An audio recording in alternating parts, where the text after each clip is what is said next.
जय श्री श्याम एवरीवन। आज सुबह सुबह हम पहुंच जाते हैं छत पर लाइटनिंग उतारने के लिए, बिकॉज मच्छर काफ़ी ज़्यादा आ रहे थे। तो मम्मी बोली अब तेरी दिवाली भी चली गई है तो ये लाइटनिंग उतार ले। सो लगाने में भी काफ़ी मशक्क़त हुई थी इसको, और उतारने में भी काफ़ी मशक्क़त हुई थी।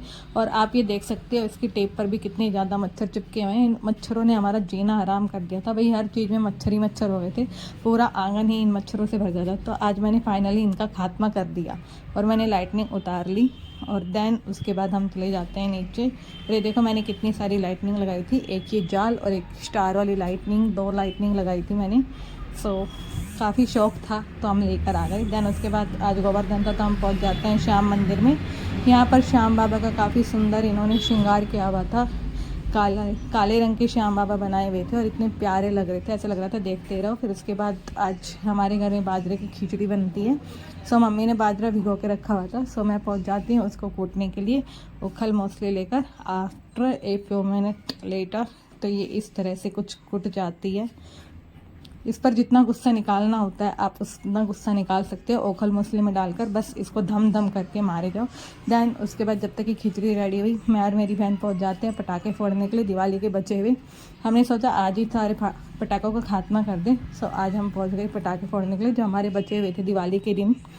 सो ये मेरी बहन अनार जलाती है और भाई एक अनार तो इनमें बिल्कुल ही फद्दू निकल जाता है, वो जलता ही नहीं है किसी भी तरह। आई डोंट नो कि उसकी बाती ख़राब हो गई थी या फिर बत्ती ख़राब हो गई थी या क्या हो गया था। और भाई ये ऐसे फुलझड़ी कहती है, मेरे को उछालने में बहुत मज़ा आता है और इससे ऐसे फुलझड़ी उछाल देती है। फिर उसके बाद मेरा नंबर आता है ये सेकेंड अनार जलाने का। और ये इसकी मटर गश्ती देखो कितनी ज़्यादा कर रही है, ये बहुत ज़्यादा चुलबुली है एक तो। फिर उसके बाद मैं भी अनार जलाने पहुंच जाती हूँ। भाई मुझे पता नहीं क्या ही है भाई, मुझे पटाखों से इतना ज़्यादा डर लगता है। ये कह रही है फट गया और मैं उतनी देर में भाग के आ जाती हूँ और उसमें आग भी नहीं लगती।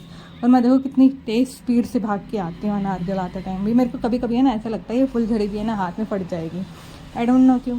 फिर उसके बाद हम जो तिल्ली वाले बम होते हैं, पटाखे होते हैं, वो फोड़ते हैं दोनों मिलकर।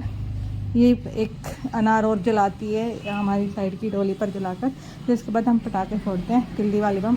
ये देखो इसकी मटर गश्ती फिर से स्टार्ट हो गई है। कोई काम सीधा तो कर ही नहीं सकती भाई। और ये पटाखे आधे तो फुस थे और आधे थोड़े काम चलाओ थे कुछ तो बज ही नहीं रहे थे, किसी में बारूद ही नहीं थी। बट फिर भी हमने जैसे तैसे करके इन पटाखों को फोड़ा और उसके बाद अपना खाना इंजॉय किया। काफ़ी मज़ा आ रहा था इन पटाखों को फोड़ते हैं। मुझे एक बार तो डर लगा इन पटाखों को फोड़ते टाइम कि स्टार्टिंग में मेरे से हो ही नहीं रहा था। फिर उसके बाद आई वॉज लाइक कि भाई चलो अब स्टार्ट करते हैं। फिर उसके बाद मैं रुकी नहीं रही थी, मैंने मेरी बहन के भी फोड़ डाले और बाद में वो रोने लग गई कि भाई तूने मेरे क्यों फोड़े। बट ठीक है, ओके गाइस, आज के लिए इतना ही, बाय।